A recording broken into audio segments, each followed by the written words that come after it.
Good afternoon, everyone, and welcome to this session of the London Financial Regulation Seminar. We are delighted to kickstart this academic year with a session which is very timely in the light of the potential corporate distress and subsequent potential banking problems with emphasis on the euro area, on the EU at large, but in the euro area. And the session today is going to be presented by Tom Huertas, who has been associated with the London Financial Regulation Seminar for a very long time. He's currently a non-executive director and expert in financial services at Barclays, as well as senior policy fellow at the Leibniz Institute for Financial Research and senior fellow at the Center for Financial Studies there too. He was previously with Ernst & Young, and also he was the director of banking supervision at the Financial Services Authority in the UK, an alternate chairperson of the European Banking Authority, as well as member of the Basel Committee on Banking Supervision and of the Financial Stability Board's steering group on resolution. Tom has been one of the key thinkers on themes of resolution, and prior to the key attributes and prior to the global financial crisis, Tom was also very instrumental in developing the proposals for prompt corrective action and structured early intervention and resolution that became law in the US via the FIDICIA, Federal Deposit Corporation Insurance Improvement Act of 1991. He's also held positions in the private sector, notably in Citigroup, and it's always been a pleasure to work with him and sometimes co-author papers with him in this area of resolution. We did a paper on living wills some time ago. The subject today, which is published as a paper, which is available to everyone that is attending today's London Financial Regulation Seminar, is Plug the Gap, Make Resolution Ready for Corona.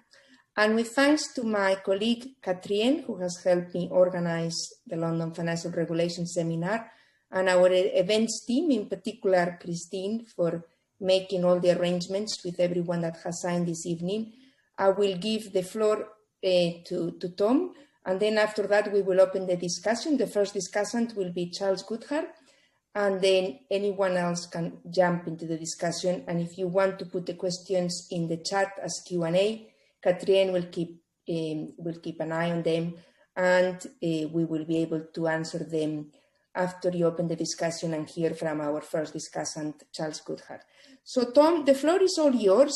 The slides are there, and I will give now the floor to you. Thank you very much for once again sharing your important research on resolution, especially at this time in which we are entering hopefully the post-COVID crisis in terms of what it will imply from the perspective of the banking sector and the potential problems on non-performing loans.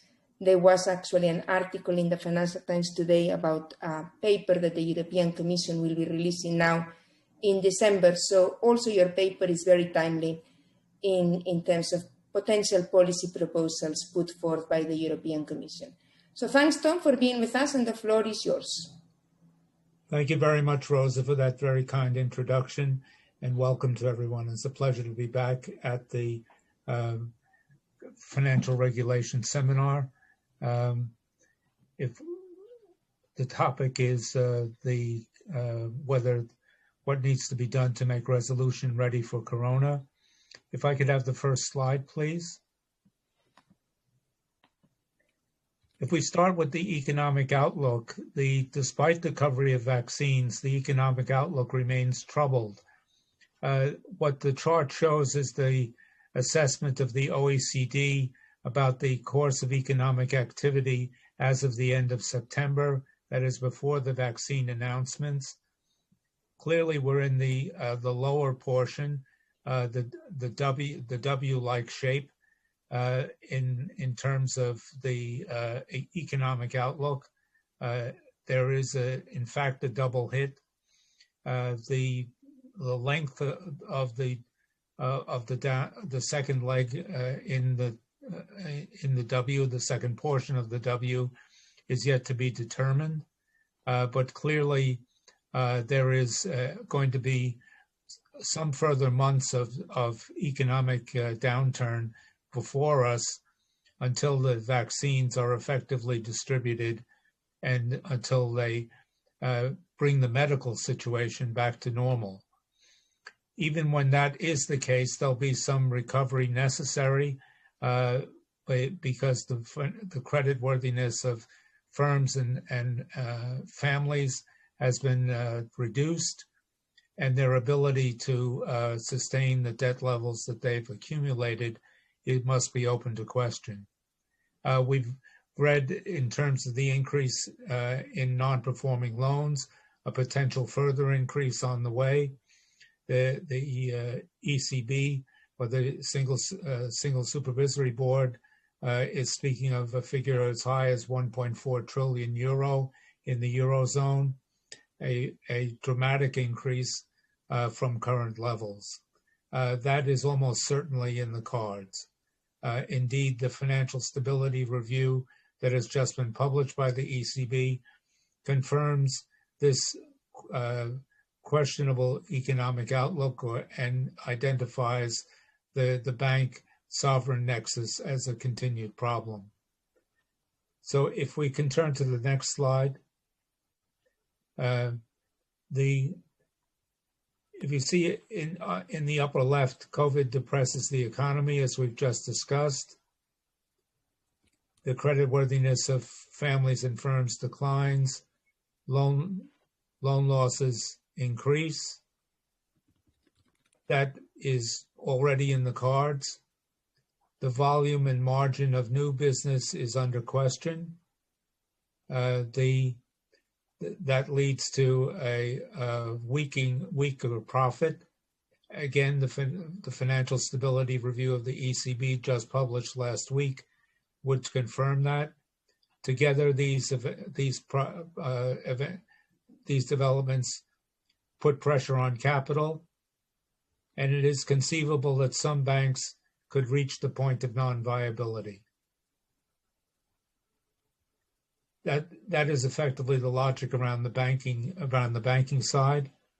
And when the banks reach the point of non-viability, there is the possibility the resolution could fail, and we'll come into that further in a moment.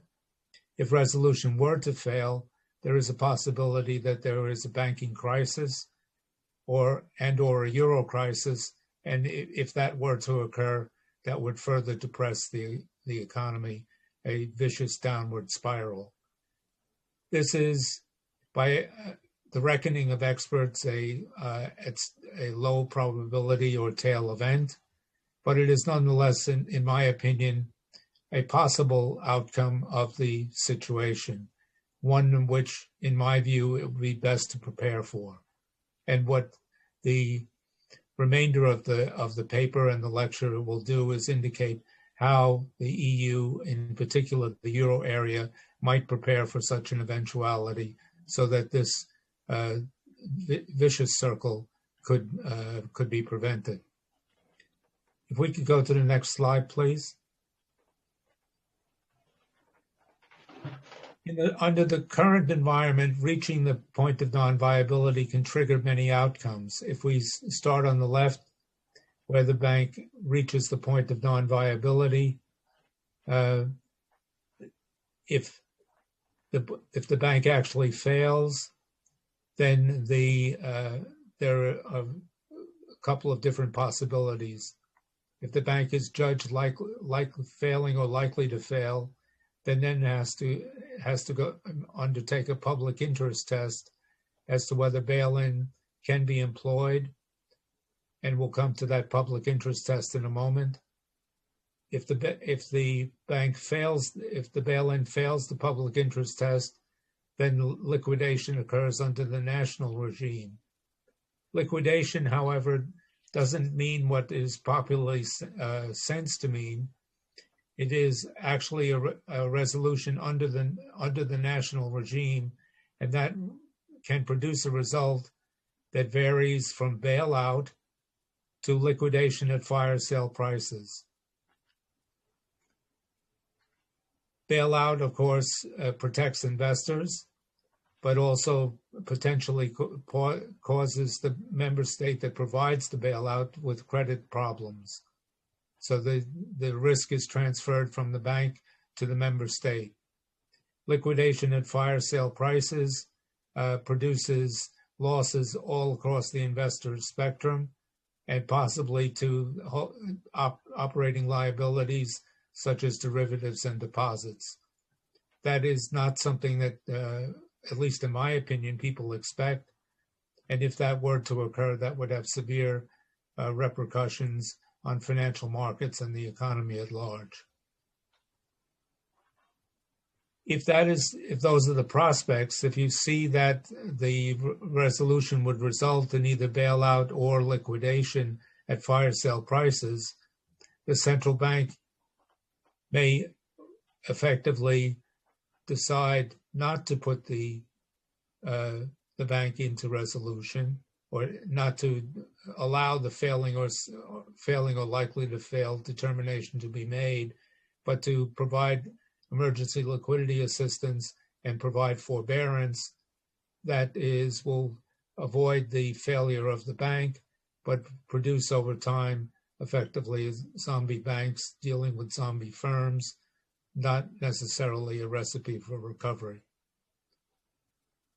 So this is effectively the situation that could result.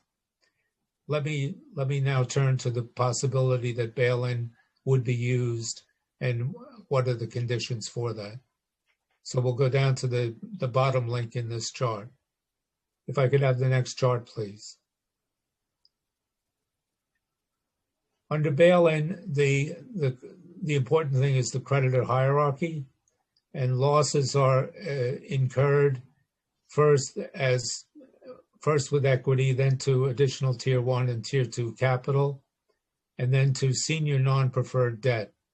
The last three items, senior non-preferred, Tier 2, and additional Tier 1, constitute what's called gone concern loss absorbing capacity. However, there is in all likelihood not enough of that gone concern loss absorbing capacity to allow bail-in to generate enough new equity to allow the bank to reopen. On the right-hand side of the chart, you see the amount that is required to reopen. That depends critically on when the failing bank goes into resolution, at what point intervention occurs. If it occurs that before zero net worth occurs, there is a much better chance that there will be enough gone concern loss absorbing capacity to recapitalize the bank and allow the bank to reopen. But if the point at which the resolution starts is already a point at which losses exceed common CET1 capital, then the losses will eat into the amount of gone concern capital and force bail-in up into higher classes in the creditor hierarchy. In particular, if it gets to senior preferred, already in this class there are derivatives and other operating liabilities alongside with the senior preferred investor obligations.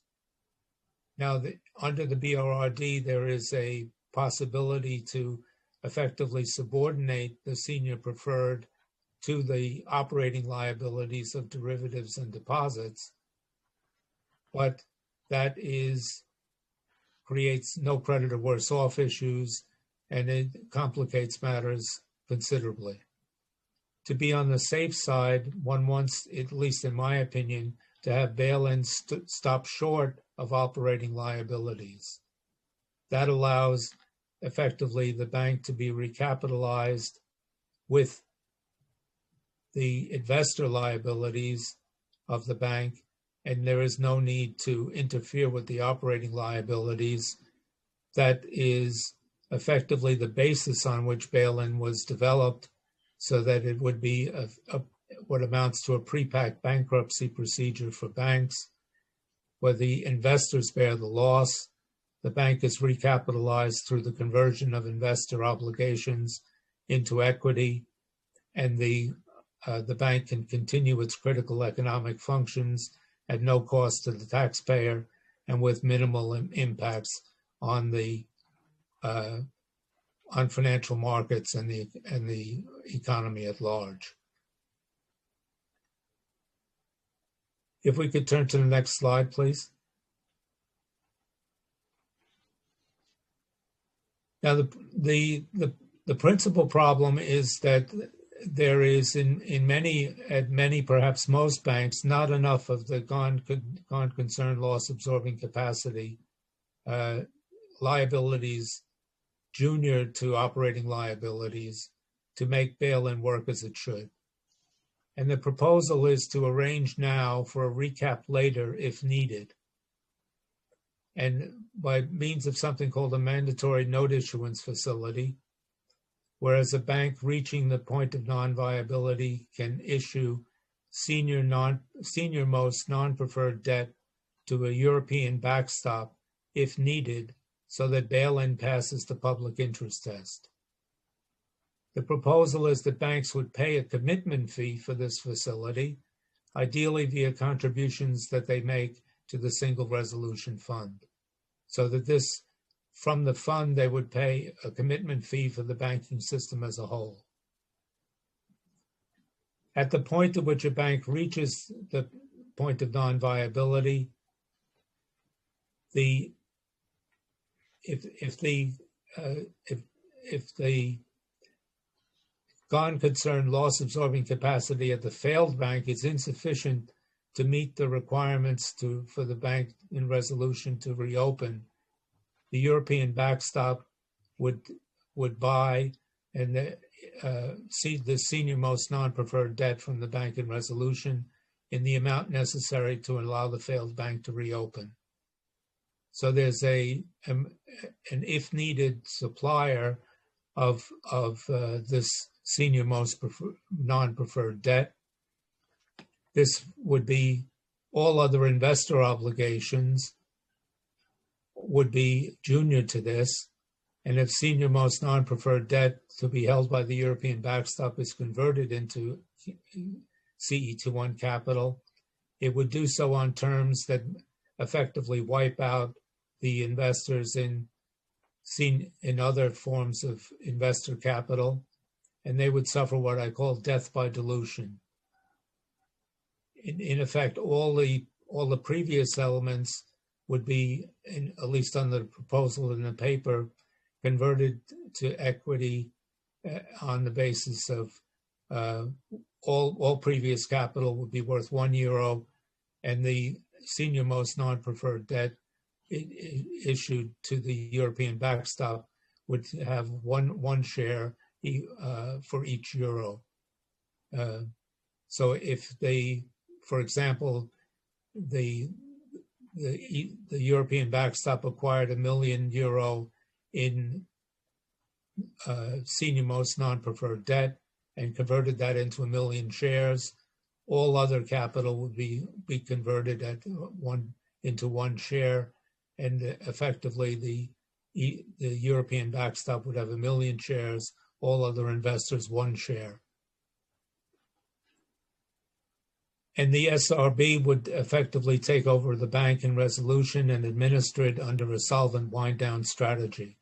So effectively look to keep the bank in operation, but to wind it down so that it effectively exits from the banking from the system, and it would commute derivatives and seek to transfer businesses to other banks. If I could have the next slide, please.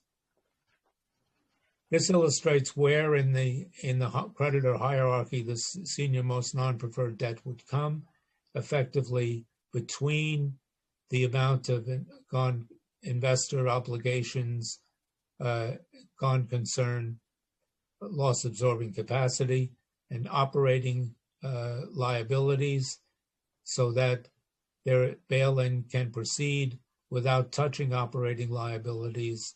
That greatly simplifies the matter and provides for effectively the bail-in to pass the public interest test. It together effectively says that bail-in would be the way in which bank failures would be resolved.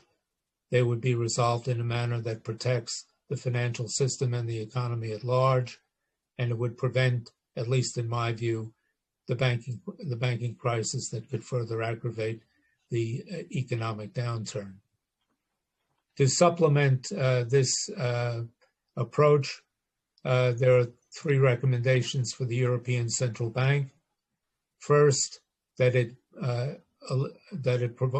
be the sole provider of emergency liquidity assistance, that it not be a responsibility of the national central bank as it is today, and that the ECB exercise that responsibility in a manner that prevents forbearance. The second is that the ECB would take measures to ensure that the actual entry into resolution occurred at the end of the business day, so that no Herstatt risk would occur. And third, the ECB would ensure that the bank in resolution upon reopening had access to central bank facilities under normal conditions, just as any other bank, and so that there would be adequate liquidity for the bank in resolution upon reopening. Together, these steps, again, in my view, would be prudent planning for the possibility that the worst could occur. It is, again, not envisaged that this outcome is probable, but in my opinion, it is certainly possible. And in my opinion, it would be prudent to plan for a means to handle such an outcome. That's a brief summary. Happy to engage in a spirited discussion, and I'm sure Charles will kick us off in that manner. Thank you very much. Thank you very much, Tom. And Charles, I will give the floor first to you to open the discussion, and then I will keep the chat room open for those of you that want to either raise your hand or put a question in the chat room. So our discussant, the first discussant, Charles Goodhart, as you know, he needs no introduction, Emeritus Professor of the London School of Economics and a former member of the Monetary Policy Committee of the Bank of England, as well as former Chief Economist of the Bank of England and many other positions, and one of the leading experts in the world in both central banking and financial regulation. So Charles, the floor is yours to open up the discussion on this very interesting presentation and paper by Tom. Thank you very much. Could we actually go back to the Tom's slides, beginning with the one with creditor hierarchy? That's the one. Thank you very much. Tom, you're marvelous, and you do more work and better work on this than virtually anyone else. And I like your paper very much, but the role of a hello. Can you put the slide back on again, please? Apology. Yeah. I'm not sure what happened there. I was waiting for the but, Charles. Okay. 5. There we are. There are a number of points. The first one I want to make is that a lot of the problem that we get with bail-in is because the point of non-viability, where the bail-in begins, is so low. It's, as you can see from this slide, it's a long way south of zero net worth. And that's sort of basically stupid. And one of the problems in this whole area is that for a variety of reasons, the incentive on regulators, as much as on the banks themselves, is not to step in and say that the bank is non-viable until it is actually far too late. Another very quick point, quite a lot of your readers won't understand what the LAA, RCA, and MCC on the right hand, which you didn't go through. LAA stands for the loss absorption requirement. RCA is to recapitalize it back to the minimum capital requirement. And MCC is the market confidence charge, which is the extra amount of capital above the absolute minimum to enable the bank to be established with a degree of confidence that it will remain solvent. So that's 2 points. One of those being that if we could get the regulators to intervene earlier, perhaps by looking not just at accounting valuation, but market valuations as well, at least to some extent, I think that would be not so much an alternative, but a useful addition to what Tom has been suggesting. Now, can we go on to the next slide, the one not with the point evaluation, but with the, it's his slide number 6. Arrange now for recap later if possible. No, it's good. Go the other way. No, go the other way. And one more, and no more, and more. No, you're going the wrong direction. Back. I'll tell you when to stop. There it is. Okay. Is this one? Did you notice the splendid typo in the bottom right-hand corner? SRB to Sun Bank. Took me a moment or two to realize that actually meant to run bank. And sorry. I think that actually it would be important to make it clear that I think that what you mean is that under this system, when the bank reaches the point of non-valuation of PONV, a non-viability, and you have to get this additional backstop, that the CEO and presumably all board members would be required to offer their resignation. Not necessarily that the SRB ought to accept the resignation, but they should be required at least to offer it. Now, the point that I want to make is that I think quite a lot of the difficulties comes on what the bit at the bottom bullet point on the left-hand side. Banks would pay commitment fee for this facility, ideally via contributions made to the Single Resolution Fund. Now, I think there are going to be quite a lot of difficulties with this. You probably haven't had the time, and I can understand that, to work out what the commitment fee for this facility might be. And it would certainly be a matter of great debate. And also, there would be a very considerable degree of feeling by many banks, because all banks tend to feel, until it's too late, that they are stronger than average. And so the banks that feel that they're stronger than average would feel that they were being very unfairly treated if this commitment fee was simply related to, say, the total volume of their deposits or the total volume of their overall liabilities or their overall assets. And how would actually this commitment fee be organized? Many of the banks would feel unfairly treated by it.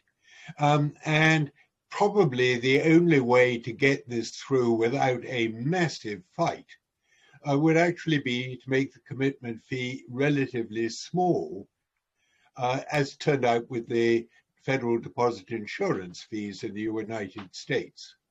If so, if the commitment fees, at any rate initially, were relatively low in order to make this acceptable to the banks, then the resolution fund would have to borrow in order to raise the funds to buy the senior most non-preferred debt. And this would be a backdoor way of actually doing bailout. Now, in many ways, I actually rather like that, because I think that bailout was, in most ways, the best use of taxpayers' funds that virtually ever been invented. But I'm in a tiny minority on that way, and the political reality is that people don't like this idea or encouraged not to like this idea. But again, if the commitment fees are going to be properly measured, given the fragility of our banking system at the moment, wouldn't it be so high that it would bite into their profitability again? And that would be a further limit on the ability of our banks to finance lending and all of that. So that I think that my worry is that what is under that bottom left-hand bullet point will actually prove to be the Achilles heel of the whole program, because it's the amount of money that those banks that feel themselves strong would have to put up. They're not going to like that one little bit. You're going to have one hell of a fight over that. And you haven't worked out yet how much money all that would involve. So I think there are significant difficulties on that. So to conclude, wouldn't it be at least as good to try and get regulators to raise the PONV point significantly, preferably to the zero net worth level? And second, isn't the Achilles heel of your particular proposal, which in many ways I think is very good indeed, going to be the question of the assessment, the calculation of the commitment fee, the division of the commitment fee between the banks, and the effect of that on their profitability? Well, that's enough for an initial set of comments. Thank you. Thank you very much, Charles. And before I open the floor to the participants that have been active in the chat room, Tom, would you like to answer directly to Charles' points, and then we will open the discussion? Yes, thank you. If we could turn to the creditor hierarchy slide again with the senior most debt. In terms of the points with respect to the abbreviations here, Charles rightly pointed out the explanation. Thank you. The 2 points that Charles raised with respect to the commitment fee and the point of non-viability, the point at which the authorities intervene, are directly related. The point at which the authorities should intervene is the point at the minimum requirement, when the common equity tier 1 reaches the minimum level.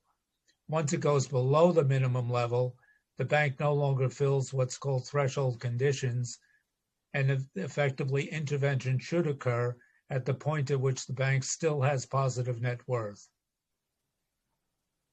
So the fact that that does not occur, it creates a problem.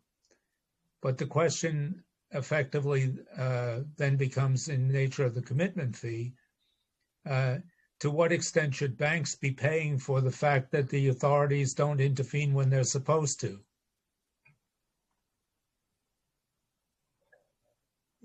In terms of the value of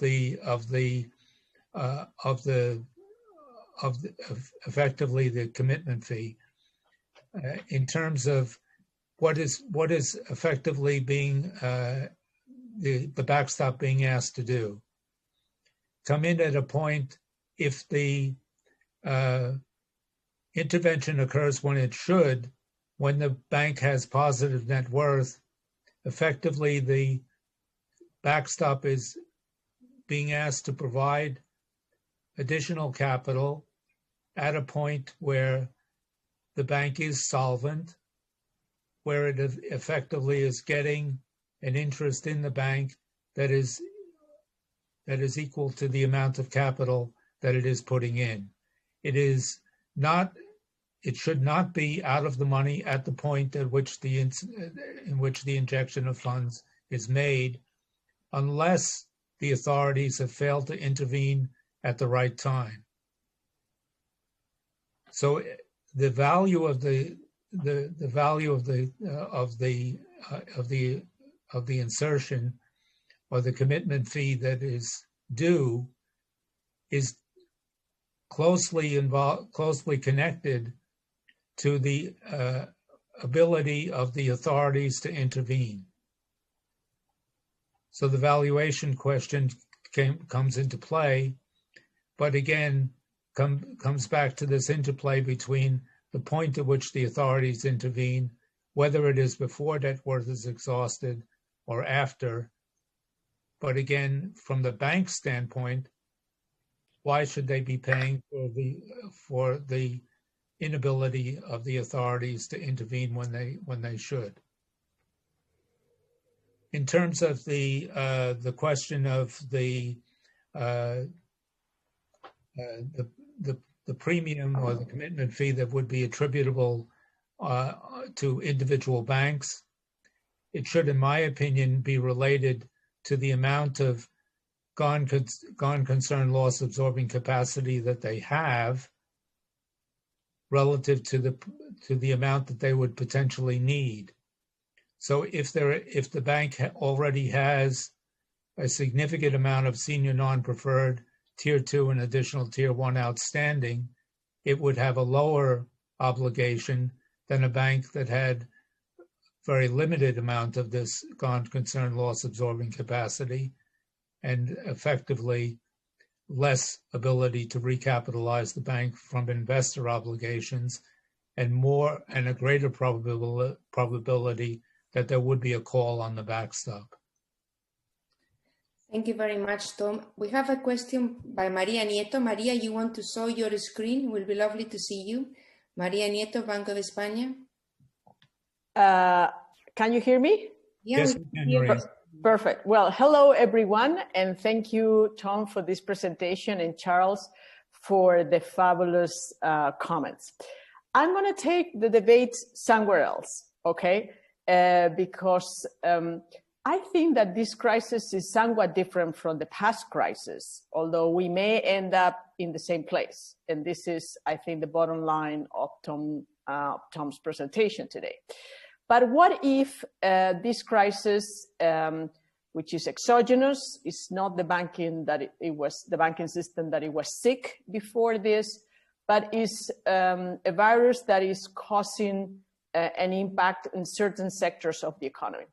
I wonder, Tom, whether you lend any credibility to the possibility to reform corporate bankruptcy in such a way that banks that have an informational advantage could transform or could convert loans into equity in those corporates that they see that they have a life or a future in the aftermath of the COVID crisis. So my point is, to what extent different from the previous crisis, which, I mean, it shares some elements eventually, particularly for banks that, you know, they are very highly exposed to sectors in the economy that are being hit the most. But I mean, to whether it's about time to reform not bankruptcy laws for banks, but bankruptcy laws for corporates, for non-financial corporates, and do give them, you know, this liquidity that is much needed, and use banks as a transformational agents because they have their informational advantages. Well, this is just, you know, a general comment and, I mean, a question, but also a more specific question is, in the short run, and in line with this strategy that I'm mentioning, what are your views about the European Banking Authority moratorium guidelines and also the non-dividend distribution guidelines? Okay, and I think this is all on my part. Thank you again. Thank you, Maria. So, Tom, if you want to answer that before we go to the next, those two questions, one is specific and one more generic.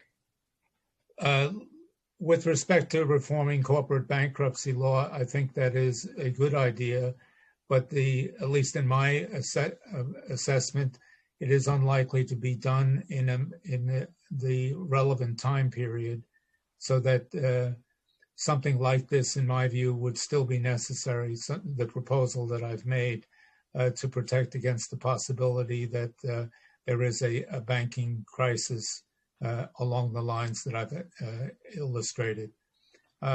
Reforming corporate bankruptcy law is long desired, but very difficult. It's very difficult to imagine that it would be completed in the time frame that is relevant over, namely, the next 2 to 3 years. With respect to the non-dividends, it is potentially diminishes, or not potentially, actually diminishes the attractiveness of investing in bank equity. And there is a question as to why firms with excess capital could not pay a dividend under the ongoing requirement that they keep capital at the desired level. They could potentially dividend from the earnings on the common and reinvest, put it back down as gone concern loss absorbing capacity. But to trap dividends in the bank diminishes the attractiveness of equity, and in my view contributes to the discount of bank equity to book value. Thank you very much. We have now a question by Marco Bodellini, who has come up with another paper and another proposal in the light of the COVID crisis. So Marco, if you want to show your screen and make your question. Yeah, thank you, Rosa. Thank you, Thomas. I think that your proposal is pretty interesting. I was just wondering which are actually the rules that you envisage that need to be amended to make the proposal work on one side, and on the other side, do you think that the banking industry will support it? And this is very much connected to the point that Charles was raising just before concerning the amount of this fee that you envisaged for your proposal to work. Thank you. I think the support from the banking industry hinges on whether the existing contributions to the Single Resolution Fund would be sufficient to pay for the commitment fee that I've described. If there are additional contributions required, in other words, that this would come on top of already scheduled contributions, the enthusiasm of the banking industry for this proposal would be quite limited indeed. Thank you very much. And we have a question by Pierluigi Barbaresi. Pierluigi, want to show your screen?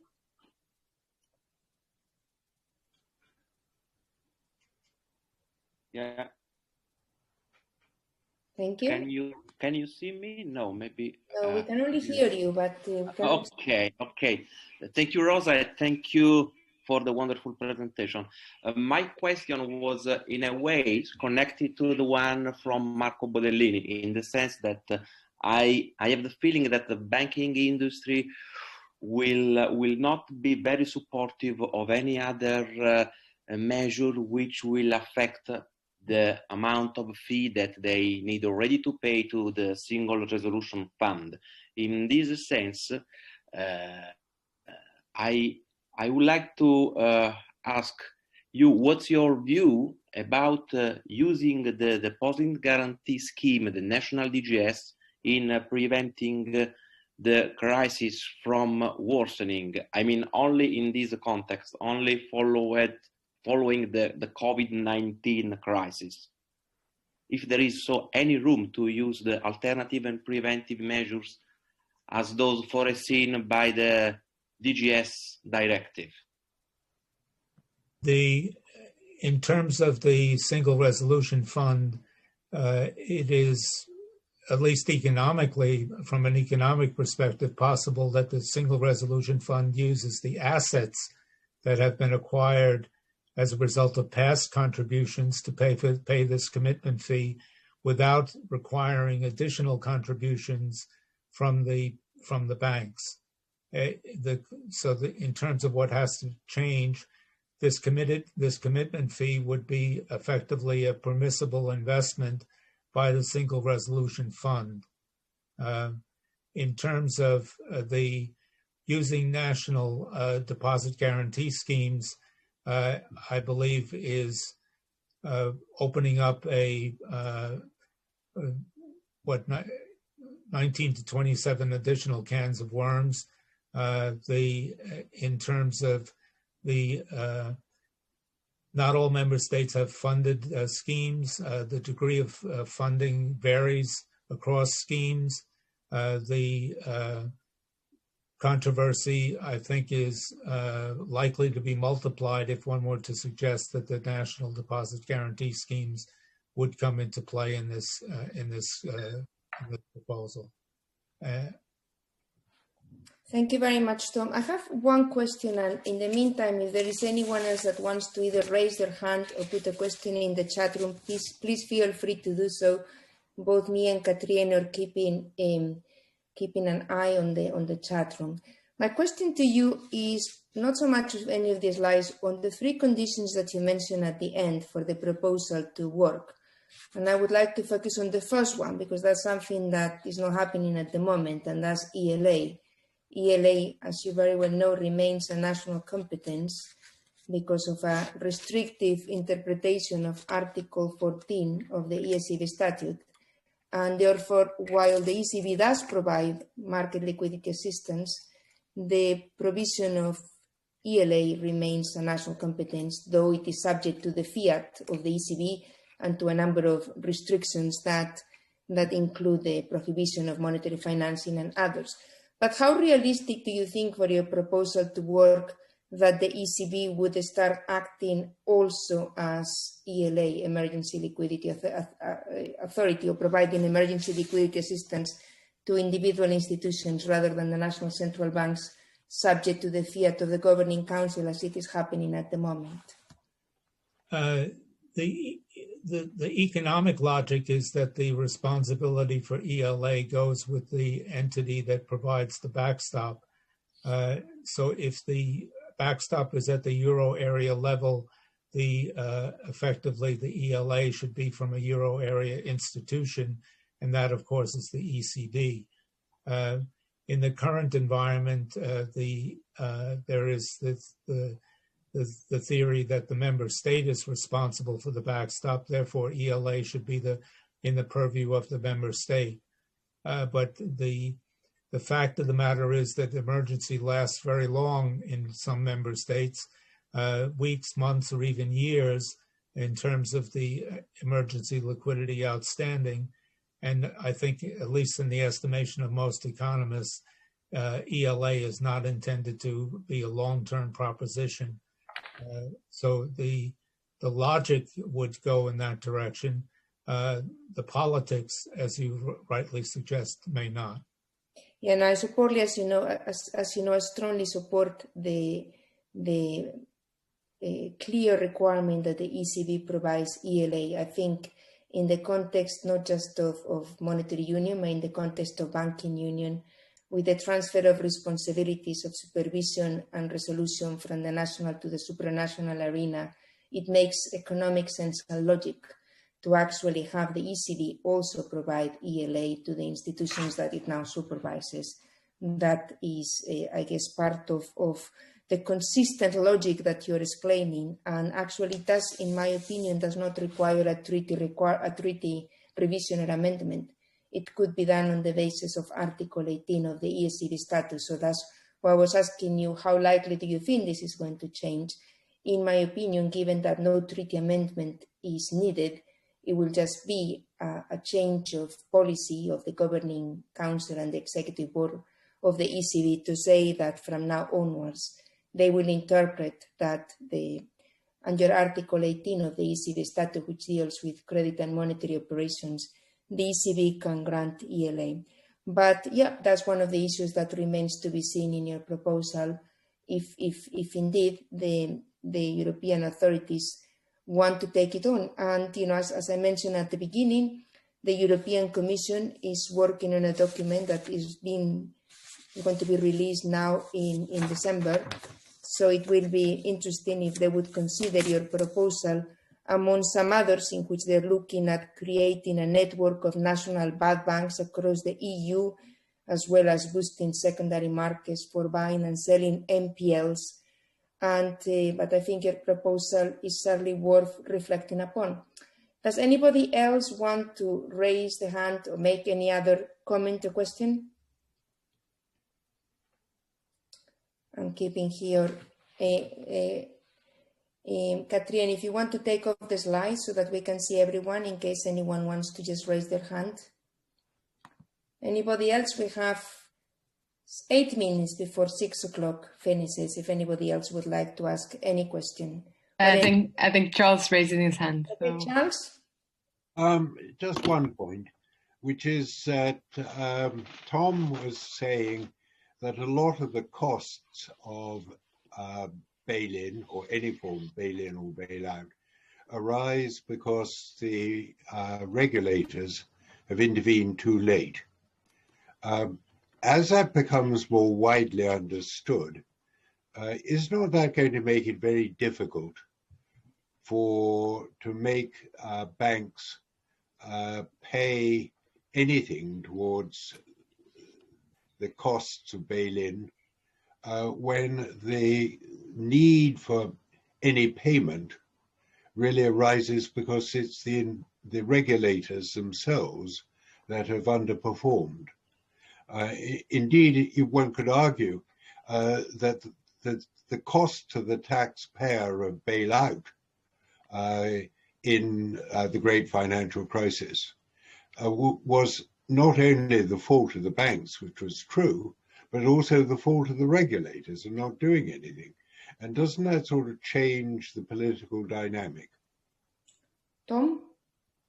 I agree it would change the political dynamic. And indeed, if you go back to the creditor hierarchy slide for a moment. Could we have the slide again, please? If the banks are effectively closed or at the point, or put into resolution at the point of a minimum requirement, or while they have positive net worth, insured deposits are very adequately protected, particularly at the largest banks, where there is a significant amount of uninsured deposits and other liabilities between effectively the bank and the deposit guarantee fund. Indeed, in my view, a politically gutsy move, and one that would effectively reassure depositors across the EU, would be for the EU to declare that there is European deposit guarantee, and to work to make the effectively to warrant that supervision will close down the bank at the point of minimum requirements or before the net worth reaches zero. As long as that is done, insured deposits should be protected.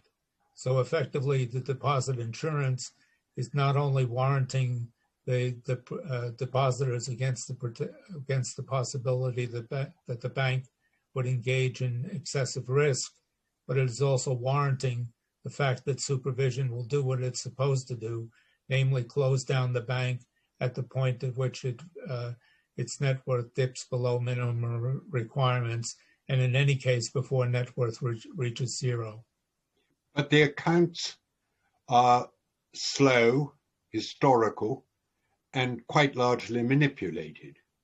So if you're going to do this on book value accounts, you can't do it that way.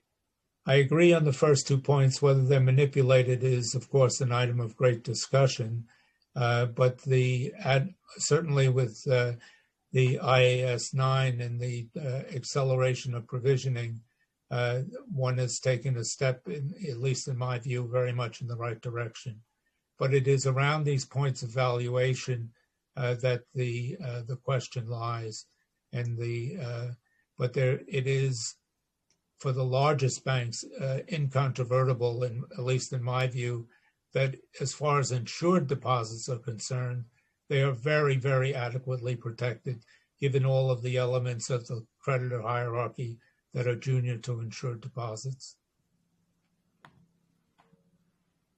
Okay, so unless anybody else wants to make any further comment, we are now reaching the end of our seminar this evening. It's soon going to be 6 o'clock. And before finishing, I just want to thank again Tom for making a very both interesting and timely presentation, because the economic distress that coronavirus crisis is imposing upon us has only really begun, and therefore it's important to have instruments. One of the things I have always learned from working with Tom Huertas is that in crisis management, you should try to have ex-ante instruments. They always work much better than ex-post ad hoc arrangements. And therefore, I think that his proposal is intelligent, and that it opens a debate on how to prepare with ex-ante solutions for the potential distress that corporates will experience and that will translate into distress in the banking system through the growth of NPLs. So thank you also to Charles for opening the discussion, as well as the comments that he just made, and to Katrien and our events team for the organization of the Zoom conference. We live these days in Zoom land. I'm looking forward to face-to-face encounters, but for the time being, this has become the new normal. And I thank all our participants, and Katrien and myself, together with the other members of the London Financial Regulation Seminar, will come with a program for the spring term starting in January. And perhaps we may have one more session before the end of the year. So if so, we will make sure to post the information through our events team, as they did today. So thank you very much to everyone, and in particular to Tom and to Charles, and have a very good evening. Bye-bye. Thank you very much, Rosa. Bye-bye. Thank you. Bye. Bye.